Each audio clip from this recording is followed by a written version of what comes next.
7th and 8th grade STEM, as well as 8th grade science at ADM Middle School in Adel, Iowa. Today, I'll be sharing some of my experience utilizing digital media for assessment. So there's a few learning outcomes that are aligned to some of the teaching standards, 2 of them to the ISTE teaching standards. Number 3, educators inspire students to positively contribute to and responsibly participate in the digital world, as well as ISTE's teaching standard number 5. Educators design authentic, learner-driven activities and environments that recognize and accommodate learner variability. And also incorporated here is Iowa teaching standard number 5, use a variety of methods to monitor student learning. So I don't know if this has ever been something that you've experienced. I went and found this example on the internet. There's this text message, "I'm here for you." And this person obviously is going through tough times, so it means a lot to them that someone's here for them. But they lost all their contact, so who is this? This is your Uber driver. I'm here to pick you up. Whoops.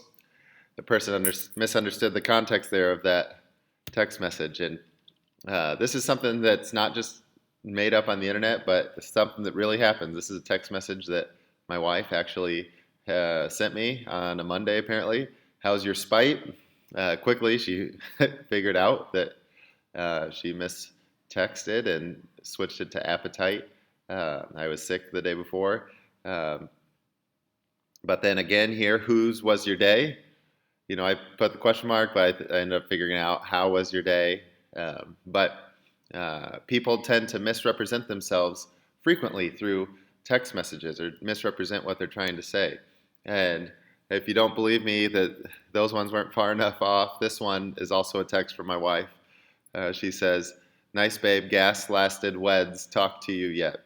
So she did not have gas until Wednesday, like you may be thinking, but she was asking me, I was expecting a phone call from a friend named Wes. So she was asking me, "Has Wes talked to me yet?" is what she was trying to say.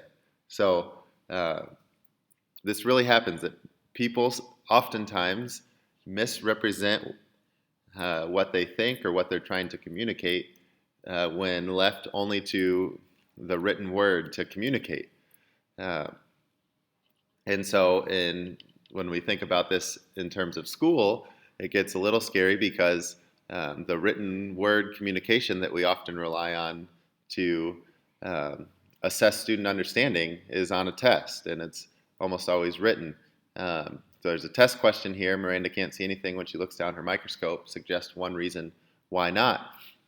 Presumably, we should be thinking about maybe errors in use or setup of the microscope, but here the person said she's blind, which if she is blind, that wouldn't necessarily be a wrong answer, but it clearly isn't what the teacher was trying to get at.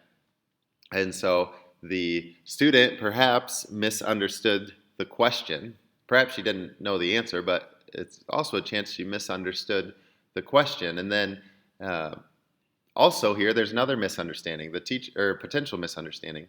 The teacher says, "Nice try," and that's the feedback. The student might be led to believe that was a nice try. I need to be more clever in the jokes that I try to make on my test next time. And that's not what the teacher would be meaning, right? The teacher is just, you didn't know the answer, but thanks for guessing still. And the student easily could walk away with the wrong message from this written piece of feedback.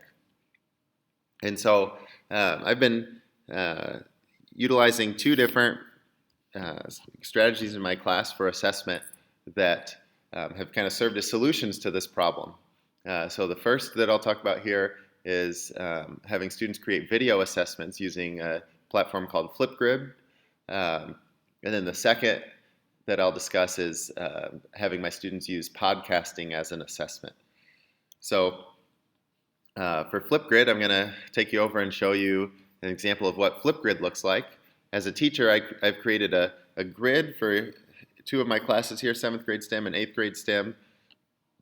So if we click into 7th grade STEM, when a student accesses STEM, they would see these topics here.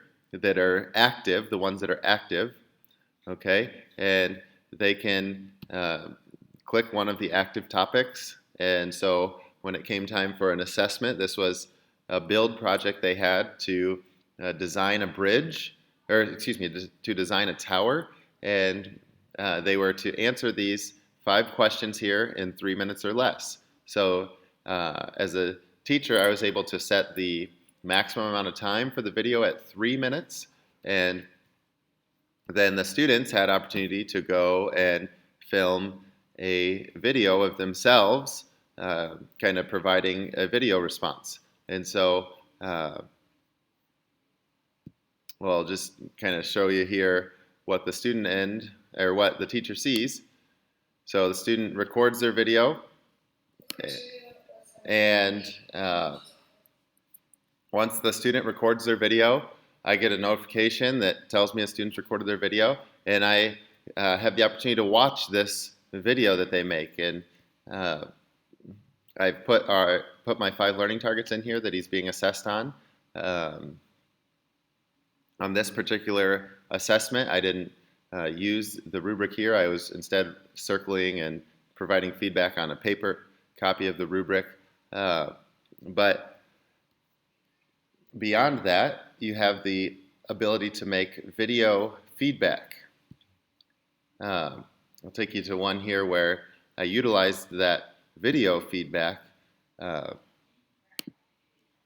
if we go to the midpoint reflection, I provided the students some video feedback so that they could, we took class time to view this feedback, and then they could make adjustments for their final reflection. And so we can see here that I was able to provide them some video feedback. I won't have you watch the whole video, but one thing that I've found when providing video feedback, not only am I more clear in what I'm trying to communicate to the student, it also forces me to focus more on the positive things they've done than when I'm typically writing feedback. When I'm writing feedback, I'm trying to do it quickly, and I'm willing, because it's just written, to sacrifice the positive statements so that I can get right into what they need to improve. Here on Flipgrid, I found that when I'm actually talking to someone, I have a very hard time. I don't know if it's partially probably a personality thing, but I think partially it's a human thing too. I have a hard time focusing solely on the negative without telling the students anything positive that they did. And so that's been really, really rich to be able to communicate the things students are doing well, providing more clear feedback to the students, as well as providing clarification on how they can improve. And so using Flipgrid in this way has proven to be increasing the amount of clear communication that the students are able to provide to me, and then the clear communication that I'm able to provide back to the students. If there's any negative of using Flipgrid here, it's that by the time I watch a 3-minute video and then provide some feedback to them, it takes about 5 to 6 minutes per student. And doing a grading and providing short written feedback on a written quiz or assessment usually would have taken me a little less time, closer to 3 minutes than 5 to 6 minutes. And so it does take a little more time, but so far I've weighed, does the time, does that outweigh the increased communication? And to me, the time doesn't outweigh the increased communication, that communication is much more valuable and worth the extra time. So the second solution is this podcasting as a form of assessment. And so I'll kind of walk you through the project that I applied this to, and then afterwards you might be able to start wondering about what sort of project the assessment could be a podcast for. So the STEM class that I teach is really walking through this engineering design process, and both in 7th and 8th grade. So in 7th grade, we do these little build projects like a tower or a bridge or a catapult. But in 8th grade, I want them to be able to start applying this engineering design process to their own life and to the things that they encounter on a daily basis. And so the students are supposed to pick one thing that they use fairly regularly and that they think should or could be designed better. And so they take that thing and they redesign the thing, and then they were to personify the thing. They would imagine like what sort of personality the object might have, like if it's a hair dryer or a shampoo bottle or a marshmallow. Imagine the personality that thing might have. Um, Imagine how it might feel about how people use it. These are all sorts of things that they're doing to personify the thing. So one of them were to play the interviewer, and then the other were to play the role of the thing, and they create a podcast episode where the object is being interviewed, the redesigned object, so they can talk about this transformation, this life transformation that the object has gone through in this redesign process and how it feels now and what it felt like before. And based on the questions the students would ask and the responses that the object would provide, I actually was able to get a very clear picture on their understanding of the engineering design process. And so just had challenged them to think about their object in a different way by personifying it, and then just captured the conversation. And that's what we did in a podcast. And so to kind of clearly show the process there, we redesigned the object, we personified the object, and then we interviewed the object. So it sounds like a simple enough thing, but it actually proved to be pretty difficult for some of the students in terms of using the technology, in terms of gaining comfortability with hearing their own voice, in terms of using their imagination and their creativity. A lot of students have a hard time doing that by the time they reach 8th grade because there's some people who say that creativity is kind of taught out of kids, and so that needs to be kind of re-inspired. There isn't necessarily a right or wrong answer for this project. They're just demonstrating that understanding of the design process through the things they talk about. So I reached out to someone for some help. I had modeled this, I got this idea, modeled their podcasts after a podcast called Everything is Alive. And the host of Everything is Alive is this guy named Ian Chilleg. He lives in Brooklyn, New York, and he interviews inanimate objects. And so I reached out to Ian, and he responded. And it was really, really cool. The kids got to have a question and answer session with Ian Chilleg after they had listened to his podcast, analyzed his podcast. We developed questions we might want to ask him, and then we actually had the opportunity to ask him those questions. And so the students engaged with that really well, and getting to talk to this expert, which is one of my moonshot goals as a teacher, is I want to be able to expose my students to experts in what we're doing. Getting to talk to this expert really gave them a lot of great ideas in terms of how to do this podcast well. And so if you wanted to, you could go listen to those podcasts by going to bit.ly/ADMpods. And they're noticeably different than Ian Chilleg's pod, Everything is Alive, but the students express great creativity and understanding of the engineering design process. And so you can go listen to those podcasts by going to that URL there. So the rationale about why do students need to be using technology in this way? Why have them create podcasts? It seems like a lot of extra work. And so the why there is that red row. This is a framework that is used in my district, Adel DeSoto Minburn, to understand how teachers use technology, how students should use technology, and why everybody should use technology. And so we say if we're not using technology with one of these purposes, then we're probably using it wrong or poorly.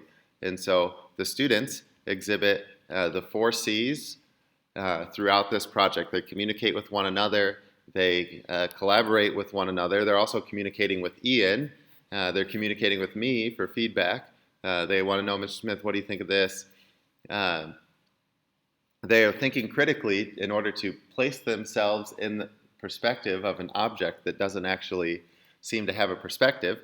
And so that's kind of a neat thing. And they express great creativity in doing that. And then I'd actually like to talk more about the 5 C's than the 4 C's. I think curiosity is a really important C as you look at the world. And so the students were able to exhibit curiosity through this project as well here. And not only that, but the students engaged as digital citizens.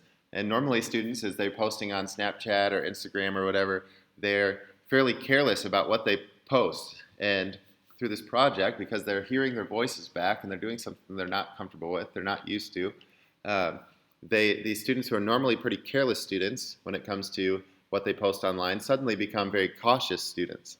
They know that Ian's going to have an opportunity to hear these. They know that their parents are going to have an opportunity to hear these. And these cautious students are much more responsible students when it comes to what they're posting online. They also became risk takers. Ian Chile gave them some advice. These were quotes he said in the question and answer series. He said, get weird with it, be yourself. And I thought that was great. And that just students laughed at that, but then it kind of helped them to just feel more comfortable being themselves on the podcast. And he also said, this was right after he read a review that was a negative review about his podcast where someone was just ripping him apart. He said, if no one says anything negative, you're probably doing something boring. And so, not that the students were going to hear a bunch of negative feedback, but just that, again, that freedom to do what they think is good and what they think is interesting rather than feeling like they have to do something for someone else, do this podcast for someone else. They became community members. Students went from content memorizers to content makers. They produced content that is now part of this web of content. It's out there for anybody to listen to. And so they engaged and became part of the digital community there. And then they were also innovative in what they were doing. This is something that they had never done before and might never do again, at least in making this style of podcast. And so some students actually found they really enjoyed podcasting and are seeking something they might want to be able to podcast about in the future. And this was kind of a risk for me to do. This was something that I took a step to try to innovate through to give students this opportunity, and I feel fortunate that it was received well from the students. And so I was able to exemplify all of these whys, these 5 whys as well. And it was just a really rich experience, not only for the students to express their learning, but as the teacher to take a chance and then see it pay off was really, really rewarding. And so true to my course, I didn't just design it and then stop. Just like the students were redesigning a thing, I've spent time then redesigning this project, seeing what went well, what could go better. And one thing that I think I'm going to do in the future, and that I've done once and will continue to do because it was successful, was to give them more options for the style of their podcast. It doesn't necessarily have to be like Everything is Alive now. There's another design podcast that I exposed them to called 99% Invisible.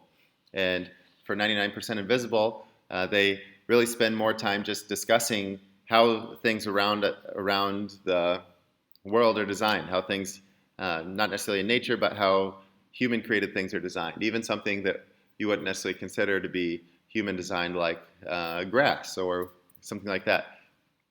And so the students experienced more options, and that gave them a greater opportunity for creativity. And so they had the opportunity to analyze Everything is Alive, 99% Invisible, and got a lot of ideas about how they might want to make their podcast. And then this was another piece of feedback that Ian had given us, or recommendation he gave on the Q&A session. He told us that it's going to take more time than you think to edit. He said he records for his 20-minute podcast, spends about 90 minutes recording, and then it takes me about 2 weeks to edit it together. For this 8th grade STEM class, we don't have hardly that much time for the whole class. The class only lasts 5 weeks and the kids rotate. And so the whole project's about 2 weeks, but the time we are able to devote to editing is only about 3 to 4 days. And so, granted, their podcasts are much shorter, but we've prioritized now the talking about the thing, and so the podcast portion over making the thing. So they kind of come up with an idea, sketch out their idea, and then they talk about it. And then if they have time to be able, they edit their podcast, then if they have leftover time, they have an opportunity to try to bring their idea to life and actually make their thing. So that's what we do for this project, and that's how I've kind of incorporated podcasting into my context with the STEM class. I'd love now to be able to just have time for questioning and for ideas about how this might be incorporated into science or math or literacy or PE or any opportunity that anytime the kids are expected to communicate an idea, there's an opportunity for them to make a podcast with that. And so if you want to be able to go back and access these slides later on your own, that bit.ly there, bit.ly/assesswithpods will get you there.